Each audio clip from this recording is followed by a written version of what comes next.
राज्यात शिवसेना, काँग्रेस आणि राष्ट्रवादी काँग्रेस मित्र पक्षाचे सरकार स्थापन झाले आहे। मुख्यमंत्री म्हणून उद्धव ठाकरे यांनी शपथ घेतली आहे। नांदगाव खंडेश्वर येथील बसस्थानक परिसरामध्ये महाविकास आघाडीच्या कार्यकर्त्यांनी याबद्दल जल्लोष केला। शिवसेना अमरावती उपजिल्हा प्रमुख ओंकार ठाकरे यांच्या नेतृत्वात आतिषबाजी करण्यात आली।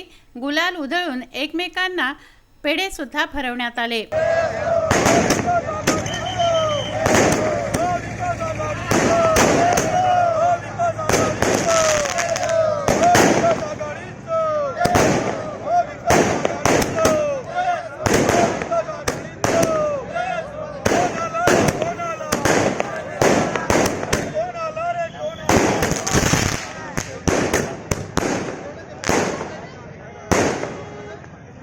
स्वप्न पाहणाऱ्या लोकांना आपण थांबवलेलं आहे आणि या भारताच्या लोकशाहीचा आज विजय झालेला आहे।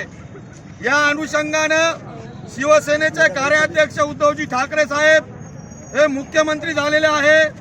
काँग्रेस, राष्ट्रवादी, आदरणीय शरद पवारजी, आदरणीय सोनियाजी यांच्या या सर्व संयुक्त याच्यामधून महाराष्ट्र विकास आघाडीचा मुख्यमंत्री आज महाराष्ट्रावर आरूढ होणार आहे। आणि आम्हाला हे माहित आहे की उद्धवजी हे प्रामाणिक या महाराष्ट्राचे नेते आहे आणि या प्रामाणिक नेतृत्वामध्ये आमचा महाराष्ट्र हा खरंच चांगल्या दिशेने वाटचाल करणार आहे। विशेषतः उद्धवजींचं शेतकरी वर्गाकडे आवर्जून लक्ष आहे, त्यांच्या दुःखाकडे लक्ष आहे। हे दुःख हरण करण्याचं काम हा जाणता राजा उद्धवजी ठाकरे या महाराष्ट्राचे मुख्यमंत्री करणार आहे।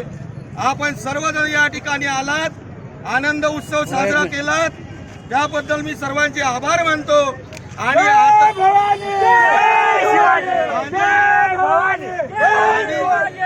यावेळी शिवसेनेचे उपजिल्हा प्रमुख ओंकार ठाकरे, काँग्रेसचे तालुकाध्यक्ष दीपक सवाई, शिवसेना तालुकाध्यक्ष विष्णू तिरमारे, डॉक्टर प्रमोद कंटाळे, अरुण लहाबर, शोभा लोखंडे, रेखा नागोलकर, विजय अजबले, प्रशांत काळे, अमोल धवसे, अक्षय पारसकर, फिरोज खान यांच्यासह मोठ्या संख्येने शिवसेना, राष्ट्रवादी काँग्रेस व काँग्रेसचे कार्यकर्ते उपस्थित होते।